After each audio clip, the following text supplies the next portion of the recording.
بسم اللہ الرحمن الرحیم۔ ہسٹری پیج کے معزز سامعین حضرات، السلام علیکم۔ ناظرین، آج ہم حضرت بایزید بسطامی رحمۃ اللہ علیہ اور ایک یہودی راہب کے بارے میں بات کریں گے کہ یہودی راہب نے کس طرح آپ سے سوالات کیے اور آپ نے جواب دیے، جسے سن کر سب راہب جو تھے وہ مسلمان ہو گئے۔ اس سے پہلے ہماری ریکویسٹ ہے کہ آپ ہمارے چینل کو سبسکرائب کر دیں، ویڈیو کو لائک کر دیں تاکہ اس طرح کی اچھی ویڈیو آپ کو ملتی رہے۔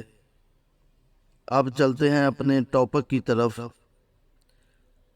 یہ واقعہ 261 عیسوی کا ہے کہ حضرت بایزید بسطامی رحمۃ اللہ علیہ ایک روز تہجد کے بعد مراقبہ میں مشغول تھے کہ اشارہ ملا سامان جاؤ، وہاں راہبوں کی عید میں شرکت کرو۔ حضرت اس حکم پر پہلے تو گھبرائے، لیکن یہ اشارے جب مسلسل ملے تو آپ اللہ کا نام لے کر اٹھ کھڑے ہوئے، بیس بدلا اور سامان کی طرف روانہ ہو گئے۔ کئی روز کے سفر کے بعد جب سامان پہنچے تو معلوم ہوا کہ آج ہی راہبوں کی عید ہے۔ انہوں نے اس خوشی میں ایک بڑے جلسے کا اہتمام کیا ہے۔ حضرت جلسہ گاہ میں تشریف لے گئے اور خاموشی سے ایک کونے میں بیٹھ گئے۔ اب صورتحال یہ تھی، جو راہب بھی تقریر کے لیے کھڑا ہوتا اس کا رنگ نہ جمتا۔ کچھ دیر وہ آئیں بائیں شائیں کرتا اور بیٹھ جاتا۔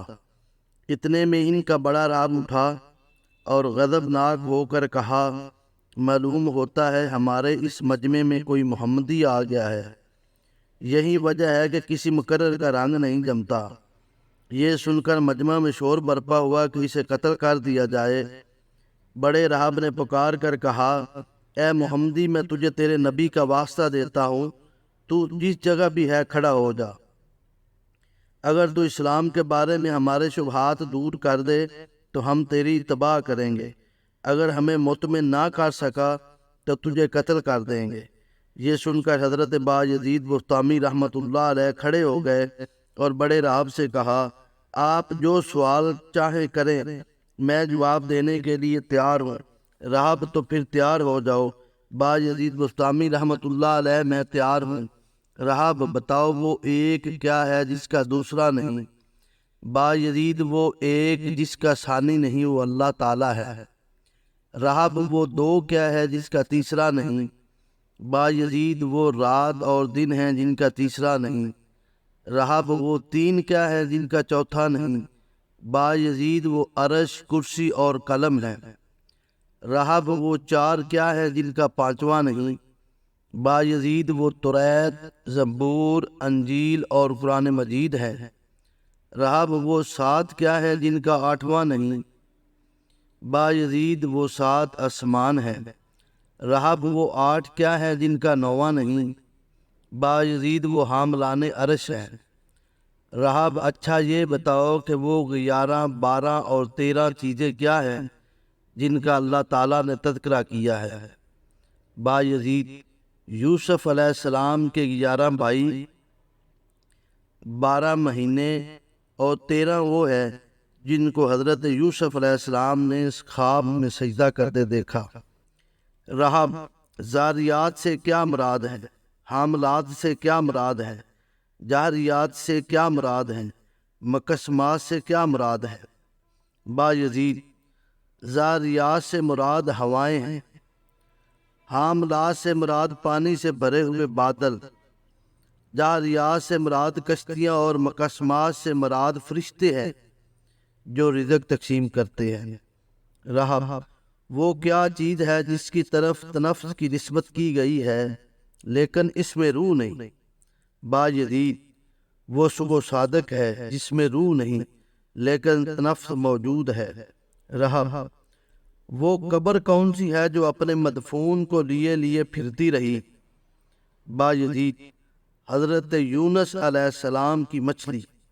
راہب، ایک درخت میں 12 ٹہنیاں ہیں، ہر ٹہنی میں 30 پتے ہیں، ہر پتے میں 5 پھول ہیں، 2 پھول دھوپ میں ہیں اور 3 سائے میں ہیں۔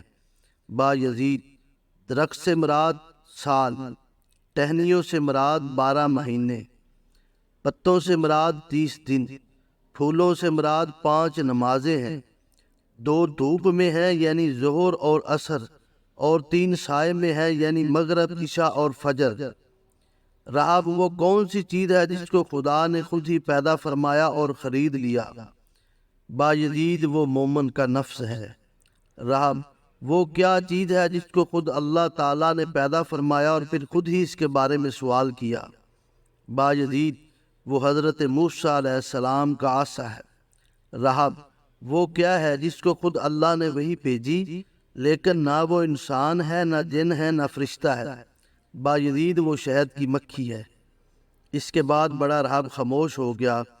حضرت بایزید بسطامی رحمۃ اللہ علیہ نے فرمایا کچھ اور بھی ہے تو پوچھو، لیکن رہب خاموش رہا اور وہ بہت پریشان نظر آ رہا تھا۔ حضرت نے فرمایا اگر تم نے کچھ نہیں پوچھنا تو میرے ایک سوال کا جواب دو، وہ یہ ہے کہ جنت کی کنجی کیا ہے؟ رہب نے کہا میرے لیے اس سوال کا جواب دینا خطرے سے خالی نہیں، یہ لوگ مجھے قتل کر دیں گے۔ حضرت نے لوگوں کو مخاطب کر کے کہا کیا اس سوال کا جواب دینے سے آپ اپنے بڑے رہب کو قتل کر دیں گے؟ رہبوں نے یک زباں ہو کر کہا ہرگز نہیں، ہم تو خود اس سوال کا جواب جاننے کے منتظر ہیں۔ یہ سن کر بڑے رہب نے کہا تو سنو، جنت کی کنجی ہے لا الہ الا اللہ محمد الرسول اللہ۔ یہ سننا تھا تمام مجمع میں حضرت بایزید بسطامی رحمۃ اللہ علیہ کے حق دست حق پر مسلمان ہو گیا۔